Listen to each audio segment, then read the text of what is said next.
Bienvenue sur Que des solutions, le podcast où deux filles, Claudine et Marilyn, proposent des trucs, des outils, des astuces, des expériences, bref, des solutions pour t'aider à sortir le chaos de tes journées. Que tu gères une organisation, ta propre business, des projets ou des événements, on t'offre des solutions concrètes puis des trucs faciles à appliquer pour simplifier ta prise de décision. Bonne écoute!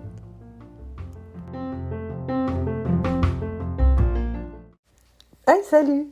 Cette semaine, on avait envie de te partager une pratique qu'on a, puis qui nous réussit vraiment bien dans justement la planification, autant d'événements, mais aussi dans la gestion quotidienne là, de nos organismes, organisations, entreprises.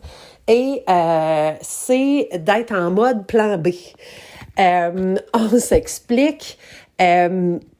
Très souvent, quand on planifie, quand on est dans un projet, quand on planifie un événement, quand on a la direction vers laquelle on va, on a le résultat qu'on vise, on s'en va vers une direction très précise et tous les gestes qu'on pose, toutes les actions qu'on fait se dirigent vers cet endroit-là.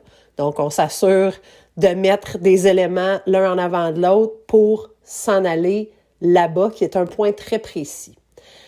Le danger d'avoir un plan A et seulement un plan A, appelons cette destination-là donc le plan A, le danger de n'avoir que le plan A, c'est que systématiquement, s'il y a un élément externe qui arrive, ou même un élément que nous, on avait planifié, mais qui tourne pas comme on le prévoyait, qui se déplace un tout petit peu de la belle ligne droite que l'on vise, ben là, automatiquement, on doit être en mode forcer tous les éléments qui suivent pour qu'ils reviennent dans la ligne pour nous amener à la bonne destination. Parce que sinon, on le sait, là, un peu comme ils disent un avion qui change de cap d'un petit degré, au bout de, justement, c'est 10 000 kilomètres, il va arriver sur un autre continent. Donc, dans la même veine, donc, le fait d'avoir des éléments qui vont venir diverger de cette belle ligne droite-là, qui est notre plan A, ça nous force à ajouter de l'énergie, des efforts, des ressources pour ramener, recadrer, puis viser, retourner donc vers notre plan A. Le fait de se permettre d'être en mode plan B, donc de déjà à l'avance, avant d'amorcer un projet, de se dire cette destination-là, l'atteinte de cet objectif-là, de cette façon-là, c'est l'idéal que l'on vise. Mais on est très à l'aise à ce qui se passe telle chose, ou à ce que et donc que ça nous amènerait vers un ailleurs ou un détour, ou encore que le résultat soit non pas ça, A, mais B, qui est positionné pas mal plus loin, à un autre endroit. Donc, est-ce qu'on a une façon différente de cadrer dans nos valeurs, de servir notre mission qui ne soit pas nécessairement le résultat A, mais que ça puisse se réaliser, se concrétiser d'une autre façon qui serait B. Puis là, je suis super théorique, mais je suis certaine que tu me vois venir, là, que tu l'entends, que tu comprends. De déjà avoir deux réalités de succès, pas une seule, ça te permet déjà, en premier, de relâcher. On parle de lâcher prise puis d'abandonner des fois, là, donc ça te permet de lâcher un peu de lousse. Ça te permet de cesser de t'illusionner, de dire il faut que chacune des étapes, chacune des façons, puis tout soit parfait, puis il faut tout que ça cadre dans un seul plan et il faut pas que ça bouge de là. T'sais, on s'entend que ça, c'est de la rigidité comme ça, c'est le meilleur moyen que tout pète. Donc, ça te permet justement une ouverture, un relâchement, ça te permet de libérer de l'énergie, de pas être dans un stress, de tout doit tenir puis tout est sur tes épaules. De l'autre côté, c'est ta posture, le message que ça envoie aussi, autant à toi-même, autour de toi, puis à l'univers, puis t'as pas besoin de dire « Oh, il y a 12 façons que ce projet-là peut être un succès, puis regarde, je te donne les 12. » C'est pas quelque chose qu'on imprime puis qu'on envoie à tout le monde, c'est pas tant ça. Mais par rapport à toi, dans ta posture envers toi-même puis envers ton projet, ça te permet d'ouvrir les yeux sur d'autres possibilités, d'autres opportunités et d'être ouverte à ce que ça ne réponde pas nécessairement à l'impression que toi, tu as du chemin qu'il faut que ça prenne. Fait que tu restes ouverte à des coïncidences, des synchronicités, des conversations que tu peux avoir, une sollicitation, un courriel d'un fournisseur qui dit « Hey, on a développé un nouveau produit, voici. » Puis finalement, aïe, attends un peu, ça peut exactement répondre aux besoins qu'on a si on s'ajuste de telle façon dans ce projet-là. Donc, ça te permet d'avoir une posture d'opportunité. Puis là, c'est drôle parce que le mot opportunisme, être opportuniste, c'est un mot qui est péjoratif.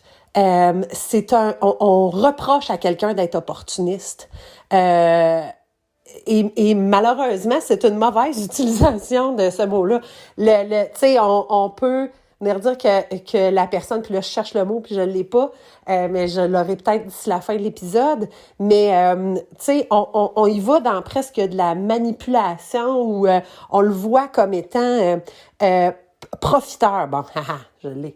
Fait que on dit, cette personne-là est très opportuniste dans le sens de elle est profiteuse, tu sais. Elle profite de l'autre, elle profite de la situation. Puis là, ça, j'entends qu'il y a une connotation négative, mais de l'opportunisme, c'est la capacité de saisir des opportunités. On s'entend qu'il n'y a rien, il n'y a rien de négatif là-dedans, là. Absolument pas. Donc, deuxièmement, justement, le fait de te mettre en mode plan B, c'est que ça te permet d'être dans une posture d'opportunité. On va le dire comme ça, pour pas choquer les égos. Mais, donc, ça t'ouvre aux possibilités. Dans une histoire très personnelle, dans la jeune vingtaine, j'étais en couple et on était en train de regarder pour acheter un terrain ou une maison. On avait commencé à jaser de ça, puis à évaluer c'était quoi notre capacité financière. Pendant qu'on était en train de chercher ça, à un moment donné, donc le gars avec qui je suis revient puis il dit ouais là j'ai vu il y a tel job comme possible puis tu sais qui est en dehors de la région puis j'ai regardé puis tu sais il y a des appartements, ils fournissent un petit appartement comme un 1,5 là tu sais pour comme les nouveaux employés tu sais en fait ils donnent accès à ça puis puis là au fil de la conversation je comprends que l'opportunité dont il est en train de parler implique que lui et lui seul acceptent cette possibilité-là, puis partent vers cette voie-là, et avec son petit bonheur. Puis je suis vraiment restée comme « What? » Puis ça s'est tout passé intérieurement. J'étais comme « OK, je t'entends, je t'écoute. » T'es super craqué de me parler de ça, puis ça te fait triper, puis c'est le fun de te voir heureux. Puis là, j'ai tout ça qui me passe dans la tête, puis je fais comme, OK, mais attends un peu, marche pas partout avec mes plans. Moi, je suis comme en train de nous tracer 30 ans d'avance le futur que je vois, et sur le coup, je pense que ça a été comme mécanisme de défense ou, tu sais, coping strategy, comment ils appellent ça? Une stratégie d'adaptation. Mais j'ai vraiment fait comme, OK, si ça se passe, moi, qu'est-ce que je fais? C'est quoi la deuxième affaire? Si on n'est pas pour bâtir quelque chose ensemble, puis comme s'en aller à la campagne, puis aller faire du 4 roues, puis qu'est-ce que ça me tente de faire? Et là, une tante que l'on ne connaissait pas, qui était un enfant que ma grand-mère avait mis en adoption avant de se marier puis d'avoir mon père et ma tante, une tante venait de nous retrouver puis venait d'entrer dans la famille. Son chum est italien puis il travaille dans les machines à coudre, mais il fait de la musique la fin de semaine, tu sais, dans un resto italien. Il chante puis il joue de la guitare puis moi, j'avais arrêté, j'étais plus en lien avec la musique, je faisais plus nécessairement de musique simplement pour moi-même, puis encore, j'en faisais pas beaucoup. Puis là, j'étais là, ah ben tiens, tu sais, moi, j'aime ça, là, la musique, là. T'sais, si ça marche pas, là, moi, je vais déménager à Montréal, puis je vais aller chanter avec, avec le chum à ma tante, puis je travaillerai dans un resto, puis je m'arrangerai pour faire des gigs, puis faire des spectacles, puis comme aller vivre de mon art et de ma voix. Puis là, ça, c'était une éventualité qui me souriait autant, pas sinon plus, je vais dire autant que la possibilité de continuer à planifier le futur qu'on avait discuté ensemble puis vers lequel on voulait aller. Et à l'intérieur de la conversation, fait qu'on s'entend, j'ai arrêté de l'écouter à ce moment-là parce que je faisais mon plan.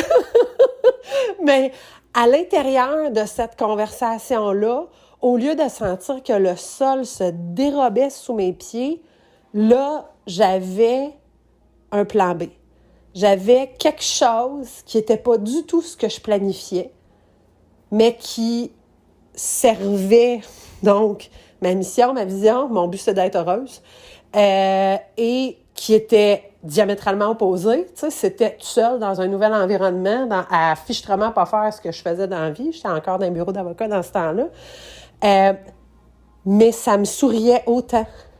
Et à partir du moment où cette réalité-là s'est intégrée, j'ai complètement lâché prise, puis c'était comme, ben, advienne que pourra. À la grâce de Dieu, ce qui arrivera, arrivera, puis je m'arrangerai pour être heureuse, peu importe. Puis ça a dû me venir de des conversations avec ma mère ou avec mon père ou des lectures peut-être que j'avais fait ou des choses que j'avais entendues. Je peux pas croire que c'est juste... Ben, ou peut-être que c'est une super belle inspiration puis que, je veux dire, j'ai été guidée là-dedans, hein, synchronicité guidée. Mais ça a été un réflexe, puis ça a été un réflexe super bénéfique. Puis... rapidement après ça, parce que finalement, on a fini par en acheter une maison, mais ça a été comme 1 an et demi plus tard, mais rapidement après ça, j'ai débriefé avec moi-même cette réflexion-là, puis l'adoption de cette posture-là, puis je me suis dit, OK, ça, je vais m'en rappeler. Ça m'a fait du bien. Ça m'a fait sentir que j'avais une once puis là, je vais dire contrôle, mais c'est pas tant ça. Lui aussi, il est péjoratif, ce mot-là. Mais j'avais une once de pouvoir, ouais, de puissance, de pouvoir sur comment j'allais choisir d'être heureuse. Qu'est-ce qui allait se passer pour que je puisse être heureuse puis me réaliser, puis que mon projet, donc là, dans ce cas-là, mon projet de vie, mais qui puisse aller de l'avant puis aller vers mes objectifs que je m'étais mis. Donc, donc, rapidement après, je suis revenue là-dessus en me disant comme, OK, ça a marché. J'ai comme, tu sais, je me sentais pas bien, puis je sentais que je me faisais organiser, puis je sentais que je perdais complètement le contrôle, puis que j'avais plus de pouvoir, puis j'étais à la merci. Puis la façon que j'ai été capable de transformer cette posture-là, cette sensation-là, c'est justement pendant la posture de dire « Attends un peu, si ça c'est pour m'arriver, qu'est-ce que je suis capable de décider? Comment je peux choisir de dire « Non, ça me sera pas imposé. Moi, je vais choisir autre chose ou je vais me diriger vers autre chose. » Et pas du tout en réaction, mais juste de dire, ben, si ça arrive pas, c'est pas plus grave que ça, j'en mourrai pas, puis je vais aller vers X, vers autre chose. Ben, pas X, B. Non, ouais, je vais aller vers autre chose. Bref, on t'invite à, peut-être sur un gros projet qui se passe présentement, T'es-tu en train de repenser ta carrière? Êtes-vous en train de faire des gros projets dans la maison, dans la famille? Est-ce que au niveau du travail, il y a des choses qui, quelque chose de gros, un objectif qu'on vise, puis c'est comme, OK, il faut y mettre les efforts, puis il faut y mettre le senti, là. Je t'invite à trouver cet élément-là, donc ce plan A-là, puis à regarder, OK, si tout fout le camp, puis que ça n'existe pas, qu'est-ce qui peut être l'autre option? Qu'est-ce qui peut être le plan B qui servirait quand même l'objectif qu'on vise? Puis, tu sais, rappelons-nous que ultimement, là, tu sais, ce qu'on veut, c'est être heureux, être libre, être entouré, aimer et être aimé. Tu sais, bien des fois, on a l'impression que ça passe par le succès, puis tu sais, là où on vit, puis ce qu'on fait, puis le titre qu'on porte, puis dans le fond, non, là. Fait que, juste un petit rappel, si tu l'as oublié, je l'oublie des fois, moi aussi. Ouais, fait qu'identifie donc un potentiel plan B, puis amuse-toi. Écoute, s'il y a 2 affaires qui te viennent, fais un B puis un C, là, tu sais, c'est encore plus de liberté.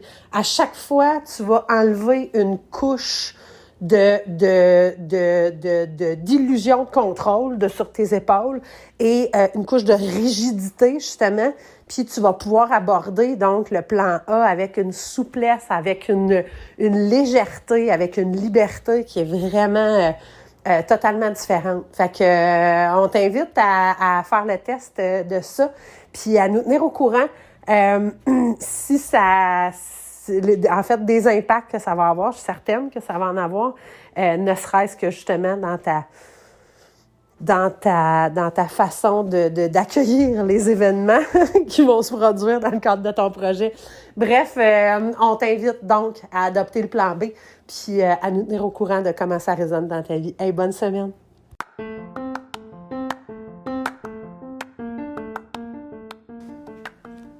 C'était un autre épisode de Que des solutions, le podcast où 2 filles, Claudine et Marilyn, te partagent des astuces, des trucs, des expériences, des outils, bref, des solutions pour sortir le chaos de tes journées. Passe nous voir sur Facebook à Que des solutions, la vraie page, ou encore sur Instagram, LinkedIn, Pinterest. Passe voir notre site web, bien sûr, quedessolutions.com, où il y a un paquet d'outils, mais surtout, assure-toi d'être abonné à notre infolette pour avoir toutes les dernières nouveautés et recevoir en primeur les outils qu'on sort. Et oublie pas, il n'y en a pas de problème. Il y a juste des solutions.